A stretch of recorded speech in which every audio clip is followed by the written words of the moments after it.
I'd like to give you a small analogy that will help you understand this issue. Why are hearts sealed, or why is that mentioned in the Quran? Some of you or many of you are familiar with exercise, working out, right? So imagine somebody got into an accident and they're in the hospital, and they're in a hospital bed for 6 months, and they haven't moved their legs for 6 months to a year. When they get up, are they able to use their legs? No, probably they tip over like that. If our muscles, if they're not worked, if they're not exercised, they start losing their ability to function. Like if you keep your eyes closed for 5 years, you're probably going to open them blind. You understand? The ability to accept guidance, the ability to reason in a fair way, in an unbiased way, is a God-given muscle that we have, a spiritual muscle that we have, an intellectual muscle that we have. And people at the time of the Prophet ﷺ were invited to exercise that muscle. And they refused to. They refused to exercise the ability to take in and seriously consider truth when it came to them. And you continue to deny that capability you have inside you, the exercise. You refuse to think, you refuse to think, you refuse to use your heart, you refuse to be sincere. And guess what? Eventually your heart is no longer capable of what it was originally capable of. You lost that muscle, you lost that ability. And that is an analogous way of explaining what does it mean when a heart is sealed. It is not something that's a person has a belief system and therefore their heart is sealed. That isn't the case. An atheist could be atheist for philosophical reasons or for psychological reasons. And we don't know what's going on inside somebody's heart. We don't.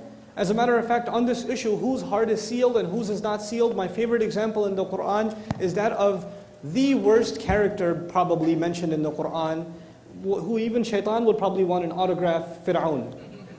Fir'aun, okay? I mean, declares himself God, the Pharaoh, for those of you who aren't familiar with Arabic, the Pharaoh, declares himself God, committer of like massive genocide, all kinds of hedonism, ego, pride, you name it. You name the vice, he's got it. You name the vice, he's got it. And yet when Moses is sent to him, alayhi salam, to speak to him, he's supposed to not judge what's in his heart. And he's told, قُلْ هَلْ لَكَ إِلَىٰ أَن تَزَكَّى. Is there anything left in you? You might want to cleanse yourself. Maybe you want to become a good person now. Maybe even you can change. Killer of babies, even you can change. I mean, you would think, if you think of heartless, you think of a murderer, and the murderer of children? I mean, it's beyond imagination. And yet his heart is not condemned yet. Even he's given the opportunity. So the idea of hearts being sealed, the final bit on this answer, the idea of people's hearts being sealed is not something you and I have privy to. We do not have access to know whose heart is sealed and whose isn't. And thank God for that. We don't. And using that term and that label, carelessly is actually blasphemous in my opinion. Allah speaks from the position of master, and He can say about a person's heart what He can. I can't say that because I'm not God. He is. He can talk like that. Just because He speaks with authority doesn't give me the same authority. It actually helps me recognize His authority even more. So when He is angry with a group of people, that doesn't translate into you should be angry at them. You have to understand this point. And I know I should move on, but this point needs to be understood. For instance, and please, if there are Christians in the audience, with all due respect, God is actually extremely angry at the idea that a son be attributed to Him in Islamic faith. This is something that offends Him in our revelation. And in Surah Maryam, it comes to its climax. تَكَادُ السَّمَاوَاتُ وَالْأَرْضِ يَتَفَطَّرْنَ. The skies and the earth are about to tear open when it's said that the most merciful, the loving, has taken a son. So He's extremely angry, bottom line, in the Quran, at who apparently? Christians, right?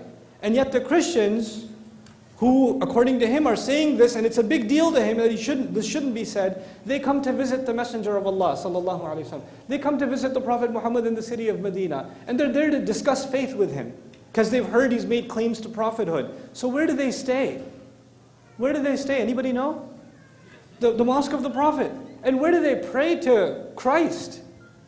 Where are they told by divine decree to pray? At the mosque. They perform Christian prayers inside the mosque. And yet we have revelation already. Makki Surah, Surah Maryam, we already have revelation that this angers God. But Allah He has the right to be angry at what He has a right to be angry with. His anger does not translate into my anger. We're still supposed to be the best we possibly can be. They're still our brothers and sisters in humanity. A lot of times Muslims don't know where to draw the line. They take Allah's authority from the Quran and make it their authority. What do you think you're doing? He speaks from His position of authority. We have to read the Quran as slaves, not as masters. not as judges of others. So this point needs to be very, very clearly understood. And even the way in which the discourse was done by the Prophet, like the height of courtesy and respect, the height of it, you know.